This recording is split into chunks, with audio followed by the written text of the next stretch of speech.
Assalamualaikum warahmatullahi wabarakatuh. Perkenalkan, nama saya Rizky. Saya dari kelas 04 SMJE 022 ruang 506. Pada kesempatan kali ini saya akan menjelaskan tentang analisis perilaku biaya terkait dengan tugas akhir dari mata kuliah akuntansi biaya. Berikut penjelasan yang akan saya jelaskan.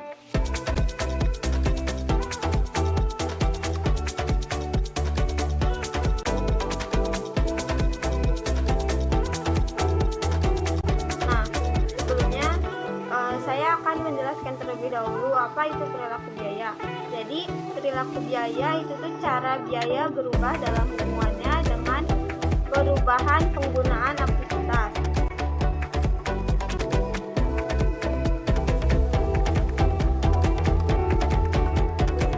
Nah, selanjutnya ada tipe-tipe perilaku biaya. Tipe-tipe perilaku biaya itu mulai menjadi tiga. Yang pertama ada biaya variabel, yang kedua biaya tetap, dan yang ketiga ada biaya semi variabel.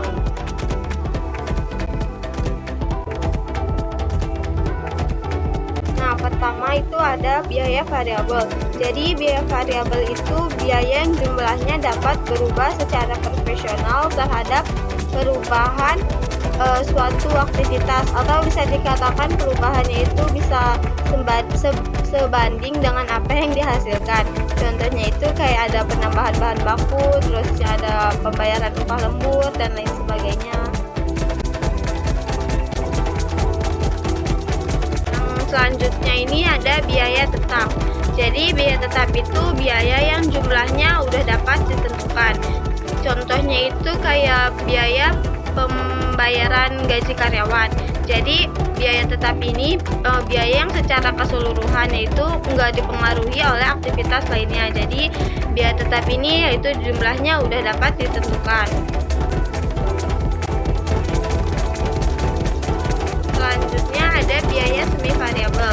Jadi biaya semi variabel ini tuh adalah biaya yang bisa berubah, bisa juga nggak berubah. Jadi dalam biaya semi variabel ini biaya-biayanya itu bisa dikatakan berubah, bisa juga dikatakan tetap. Contohnya itu kayak pembayaran listrik, pembayaran air, seperti itu contohnya.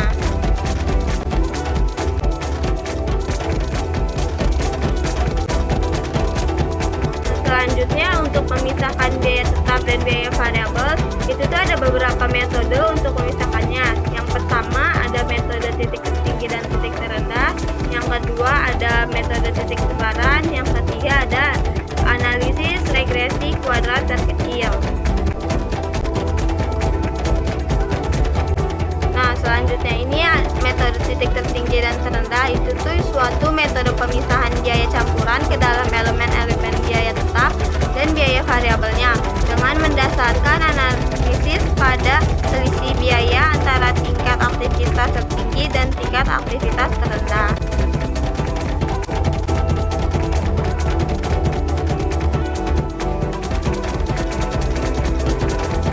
Selanjutnya itu ada metode titik sebaran. Metode titik sebaran adalah pemisahan biaya campuran ke dalam elemen-elemen biaya tetap dan biaya variabelnya. Dengan metode ini tuh langkah pertamanya itu kayak dengan memplot titik-titik dan data.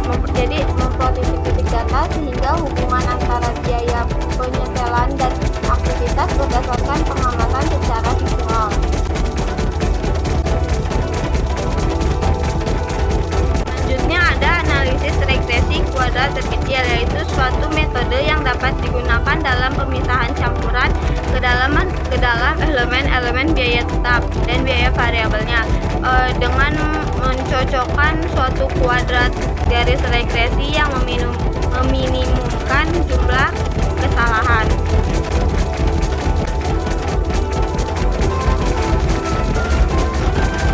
Nah, saya akan memulai menjelaskannya.